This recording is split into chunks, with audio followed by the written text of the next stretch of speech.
filles, je suis ravie de vous retrouver aujourd'hui pour vous faire un make-up spécial Saint-Valentin. Donc je commence avec ma base illuminatrice de la marque BK et je vais enchaîner en ajoutant mon fond de teint, le Born This Way de Too Faced, et aussi je vais rajouter l'highlighter liquide de chez BK.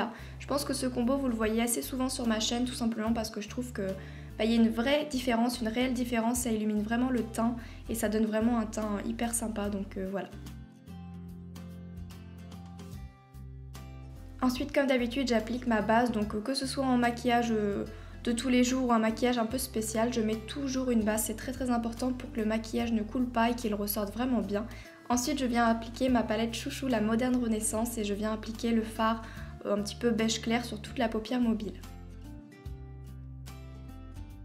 Ensuite, je viens prendre ce fard un petit peu rose mauve pour mettre dans le creux de la paupière. On va essayer de faire un maquillage un petit peu dans les tons rose et mauve, du coup pour aller un petit peu avec la robe que vous allez voir juste après. Donc j'en applique assez généreusement dans le creux de la paupière.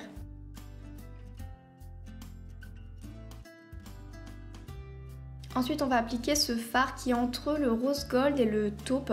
C'est vraiment un mélange, du coup il est assez foncé, donc je l'applique sur toute la paupière mobile. J'insiste pas trop sur le coin interne parce que je trouve que ça fait un petit peu moins joli. Surtout sur le coin externe, on en applique un petit peu partout. Et ce qui est bien avec ce fard, c'est qu'il reste très lumineux, donc il va très bien avec le maquillage. Ensuite, on vient appliquer ce magnifique fard. Donc au début, j'en mets un tout petit peu, puis vous allez voir que je vais intensifier un petit peu plus, tout simplement pour mettre une nuance supplémentaire dans le creux de la paupière et pour donner vraiment du relief et du peps au maquillage. C'est une couleur qui se remarque tout de suite et je trouve que ça fonctionne dans le creux de la paupière, ça la met vraiment en valeur. Ensuite, on va illuminer le dessous du sourcil avec un fard lumière, un petit peu champagne comme celui-ci.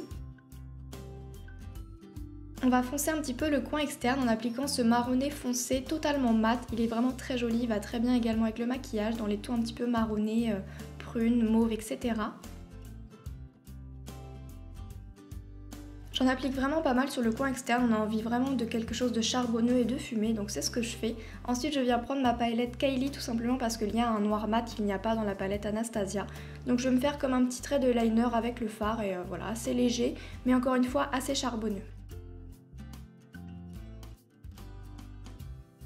Ensuite, je vais appliquer des faux cils de NYX que j'ai reçus gratuitement il n'y a pas longtemps et j'ai pris les plus naturels. On dirait juste que j'ai des très longs cils, mais ça ne fait pas faux cils. Bon, j'ai encore un petit peu de mal à les appliquer, du coup voilà, c'est pas parfait, c'est pas symétrique avec l'autre œil, mais bon, plus j'en mettrai, plus j'y arriverai, donc il faut que je m'entraîne, Je vous mettrai de toute façon toutes les références en barre d'infos. Ensuite, on va passer à l'anti-cerne, donc le Naked Skin d'Urban Decay. Je trouve que plus il vieillit, plus il est bien, donc c'est un bonheur de l'utiliser en ce moment. Je l'applique un petit peu partout sur mes imperfections pour illuminer un petit peu quelques zones de mon visage, etc. Et puis je l'estompe. Vous voyez, en ce moment j'utilise tout le temps ce pinceau. Je délaisse un tout petit peu mon Beauty Blender parce que j'aime énormément ce rendu avec ce pinceau. Il fait un petit peu l'effet d'un Beauty Blender, je sais pas, mais peut-être un petit peu plus couvrant. Donc c'est ce que j'ai envie en ce moment, donc il est vraiment très bien. Ensuite, on va prendre la palette Contouring de Kat Von D, on va poudrer un petit peu le dessous des yeux, également le menton, un petit peu le front. Et puis on va commencer à faire son contouring, donc je prends tout d'abord les deux couleurs les plus claires et je vais me faire un contouring assez marqué. Vous savez de toute façon que moi le contouring j'aime énormément, j'adore qu'il soit marqué, qu'on voie qu'il y a du contouring, donc c'est ce que j'aime et cette palette est tellement pigmentée que c'est vraiment un bonheur de l'utiliser. Ensuite on va appliquer comme d'habitude la poudre de chez Sephora avec le Beauty Blender cette fois-ci pour faire un effet de strobing un petit peu au niveau des cernes et ça tient toute la journée, ça ne bouge pas et ça ne file pas dans les plis, donc c'est vraiment top. En ce moment, comme les fossiles, je m'essaye aussi au contouring du nez. J'essaye de le faire de plus en plus souvent pour réussir à le faire un peu mieux parce que j'ai un petit peu de mal comme vous pouvez le voir. Mais bon, plus je m'entraînerai, plus ça ira mieux, donc c'est ce que je fais aujourd'hui.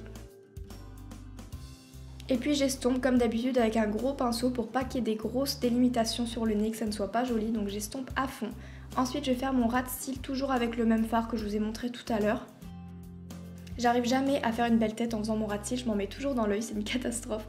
Ensuite je viens prendre le blush un petit peu rosé mauve de cette palette de Make Up Revolution qui est très jolie. Et vous pouvez noter que pour une fois j'ai changé de blush, c'est à souligner. Ensuite je vais prendre mon Glow Kit et je vais prendre l'espèce de petit marronné bronze qui est magnifique. Il bronze mais il illumine en même temps le visage, donc j'en mets un petit peu partout. Et ensuite je vais prendre mon chouchou, l'highlighter que je vais mettre assez généreusement. Comme d'habitude, make-up de tous les jours ou make-up qui sort un petit peu du lot, j'en mettrai tout le temps. Donc c'est ce que je fais sur le dessus des pommettes, l'arête du nez, sous le sourcil, l'arc de Cupidon, etc. Je viens m'appliquer légèrement de mascara parce qu'il n'y en a pas besoin beaucoup, mais comme j'avais envie de fondre un petit peu le tout, j'en ai appliqué un petit peu. Et également bien sûr au ras de cils inférieur. Et ensuite on vient prendre un rouge à lèvres qui fait trop Saint-Valentin je trouve. C'est un fuchsia avec un tout petit peu de mauve mais c'est un fuchsia rose magnifique. Je trouve que là c'est vraiment ce qui fait ressortir le maquillage. Il va très bien avec la robe comme vous allez le voir tout à l'heure. C'est parfaitement dans le thème. Quand j'ai pensé Saint-Valentin, make-up de Saint-Valentin, c'est tout de suite celui-ci que j'ai sélectionné. Donc c'est un de chez Sephora, je vous mettrai toutes les références en barre d'infos. Et donc voilà pour le maquillage, j'espère vraiment qu'il vous plaît. Je trouve que ça s'associe vraiment super bien les couleurs et c'est un maquillage que je reporterai toute l'année sans souci. Et voilà aussi ce que ça donne avec les cheveux attachés parce que j'ai beaucoup hésité entre les deux. Au final je les ai laissés un petit peu détachés mais j'aime beaucoup également avec une queue de cheval. Donc la robe elle vient de The Fashion Bib, donc c'est un site que je vous ai présenté dans une de mes dernières vidéos. Les chaussures on les voit peu mais bon c'est des escarpins de chez Minelli. Le collier il vient de chez L'Oréal il me semble. Si je dis pas de bêtises, je l'avais eu en cadeau chez mon coiffeur. Et donc voilà un petit peu pour le look Saint-Valentin, j'espère vraiment que ça vous plaît. Comme d'habitude, si c'est le cas, n'hésitez pas à me mettre un petit pouce vers le haut ou un petit commentaire, ça me fera super plaisir. Je vous fais plein d'énormes bisous les filles et je vous dis à très vite pour une prochaine vidéo. Bisous!